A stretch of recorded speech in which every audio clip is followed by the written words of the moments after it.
He almost didn't click the link. It sat there in his inbox, buried between bills and work emails, its subject line empty, its sender unknown. Just a string of characters that meant nothing, followed by a video link. For a moment, he hovered his thumb over the screen, feeling that faint, irrational unease that comes with things you don't understand. Then he sighed and tapped it. The screen flickered and a video began to play. It was dark at first, grainy like something recorded years ago. Slowly, the image sharpened into a quiet street at dusk. Streetlights flickered alive one by one, casting long shadows across cracked pavement. His breath caught. He knew that street. He leaned closer, his heart beginning to beat faster. The camera moved slowly as if someone was walking, capturing the small familiar details. The old mango tree at the corner, the rusted gate of the abandoned house, the broken signboard that had never been fixed. It was his childhood neighborhood. A strange, cold feeling settled in his chest. He hadn't been there in years. He told himself it was coincidence, that maybe someone else had filmed it, that the world was full of streets that looked alike. But then the camera stopped in front of a house. His house. The gate was slightly ajar, just as it used to be. The paint was peeling more than he remembered, and the windows looked emptier somehow. The camera lingered there, unmoving, as if waiting, and then the door creaked open. His fingers tightened around his phone.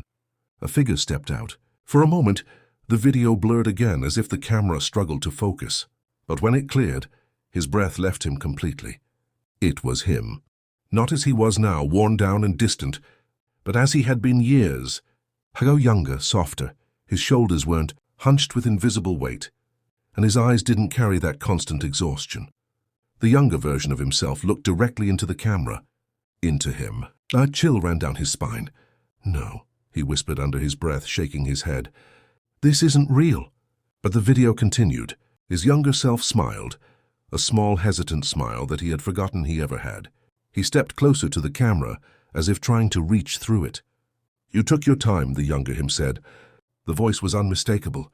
His own voice, but lighter, unbroken. His chest tightened painfully. "What is this?" he murmured, his throat dry. The younger him tilted his head slightly, studying him with an expression that felt too knowing. "You really don't remember, do you?" he said softly. A strange pressure built in his head, like something trying to surface. He swallowed. "This is a joke. Someone edited this." But even as he said it, he knew it wasn't true. The details were too precise. The way the wind moved the leaves, the exact crack in the wall behind him, the faint sound of distant laughter from neighbors long gone. "You said you'd never forget," the younger him continued, his voice tinged with something that sounded like disappointment. His heart pounded harder. "Forget what?" The younger him's smile faded. "Her." The word hit him like a blow. For a second, everything went quiet. The world around him seemed to shrink, leaving only the glow of the screen and the weight of that single word. Her.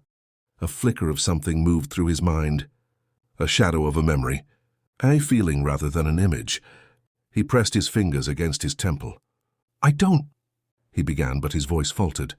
The younger him sighed, looking away for a moment, as if gathering patience. "You promised her you'd come back," he said. "You promised you'd never leave her alone." A sharp pain shot through his chest.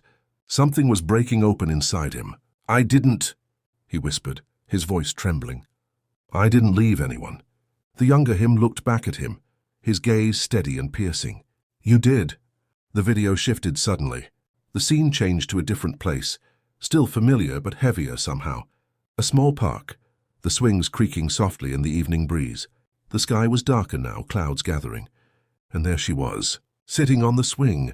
His breath stopped. She looked exactly as she had in his half-forgotten dreams. Her hair moved gently with the wind, and her eyes held that quiet sadness he had never understood back then. She looked up, straight into the camera, into him. "Why didn't you come?" she asked. Her voice was soft, but it carried an ache that pierced through him. His knees weakened, and he sank onto the edge of his bed, unable to look away. His lips trembled. "I don't remember." Her expression broke. For a moment it was subtle, just a slight tremble of her lips, a flicker of hurt in her eyes. But then it deepened into something unbearable. "You said you'd come back that night," she whispered. You said you wouldn't leave me alone. And suddenly the memory hit him. Not gently, not gradually, but like a storm crashing through him, rain pouring heavily against the windows. His younger self pacing the room, anxious, conflicted. His phone buzzing with her messages. "Where are you? Please come. I need you." He remembered reading them. He remembered typing a reply and then deleting it.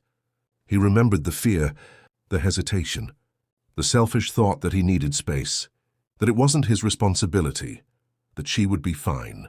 And then he remembered turning off his phone. His chest tightened painfully. "No," he whispered, shaking his head as tears began to blur his vision. The video continued. The park was empty now. The swing moved slightly, creaking in the silence. And then the scene shifted again. This time it was a hospital corridor. Cold, sterile, unforgiving. His younger self stood there frozen, as a doctor spoke words that echoed faintly, distorted by the camera. "Too late. We did everything we could." He felt his breath shatter. The truth slammed into him with crushing force. She hadn't been fine. She had needed him. And he hadn't come. The video flickered again, returning to the present moment in front of the house. His younger self stood there, looking at him with a mixture of sadness and something like quiet acceptance. "You forgot because it hurt too much," he said. Tears streamed down his face now, uncontrollable. "I didn't mean to," he choked. "I didn't know." "You knew enough," the younger him replied gently. The words weren't angry. They weren't accusing. And somehow that made them hurt even more. Silence stretched between them. "I've spent years trying to understand why you left." The younger him continued softly. "Why you stopped being us." His chest ached with every word. "I couldn't live with it," he whispered. "So I buried it." The younger him nodded slowly. "I know." For a moment they simply looked at each other, two versions of the same person, separated by time, by choices, by regret. "Is this real?" he asked finally, his voice barely audible. The younger him smiled faintly. "Does it matter?" He hesitated. Maybe it didn't, because the pain was real, the memories were real, and the realization was painfully, undeniably real. "What am I supposed to do now?" he asked, his voice breaking. The younger him's expression softened. "Remember," he said, "and don't run from it anymore." The screen began to dim, the image fading. "Wait," he said quickly. "Don't go." But the younger him was already disappearing, his figure dissolving into darkness. "You can't change what happened," his voice echoed faintly, "but you can decide who you become because of it." The video ended. The screen went black. For a long time he just sat there, staring at his reflection in the dark glass. His eyes were red, his face wet with tears, his chest still rising and falling unevenly. But something inside him had shifted. The weight he had been carrying without knowing had finally revealed itself, and it hurt. God, it hurt more than anything. But beneath the pain there was something else. Clarity. He reached for his phone again, his hands trembling slightly. He opened his contacts, scrolling through names he hadn't spoken to in years. Then he stopped. Her name wasn't there. Of course it wasn't. But there were others. People he had distanced himself from, people he had left unanswered, just like he had left her. He took a deep breath. And then he made a call. His voice was unsteady at first, his words clumsy and imperfect. But they were real, and for the first time in years, he didn't hide from the emotions that came with them. Days turned into weeks, weeks into months. He visited his old neighborhood. The house was still there, quieter than he remembered, but standing. The park was still there too. He sat on the swing where she had once been, the chains creaking softly beneath his weight.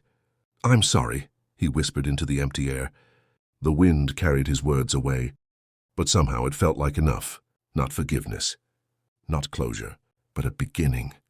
As he stood up to leave, he felt something unfamiliar settle in his chest, not the heavy ache of regret, but a quiet, fragile hope. He couldn't change the past. He couldn't undo the moment that had shaped him. But he could choose what came next, and this time he wouldn't look away. This time he wouldn't leave. Not again.